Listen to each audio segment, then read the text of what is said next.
quelqu'un qui mange sainement, qui ne boit pas d'alcool, qui ne prend pas d'excitants, qui ne mange pas trop de sucre, qui fait de l'activité physique et qui dort suffisamment, ne peut pas avoir dans quelques années le même état physique, le même état de santé que quelqu'un qui choisit de manger des fast-foods, de manger des aliments qui ne sont pas sains, qui ne dort pas suffisamment et qui ne fait pas d'activité physique.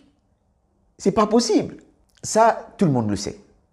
On sait que c'est des choses qu'il faut faire au jour le jour, mais le problème, c'est que c'est difficile. Mais la vérité, c'est que la difficulté se trouve partout. La difficulté qu'on essaie d'éviter là, il y a une autre difficulté qui est encore plus grande qui nous attend devant.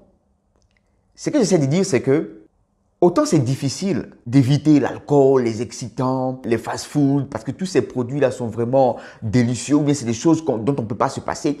Mais c'est aussi difficile de se retrouver malade, couché, incapable de travailler, devenir une charge pour sa famille. Ça, c'est difficile. C'est difficile d'être obligé de prendre des médicaments tout le temps. C'est difficile de souffrir des douleurs que toutes ces choses-là nous ont données. C'est difficile de se retrouver à un certain âge, jeune, avoir une cirrhose de foie ou avoir une maladie qui nous condamne et de regarder ses enfants sachant qu'on va partir. Ça aussi, c'est difficile. Mais on peut choisir entre ces deux-là quelle difficulté on veut.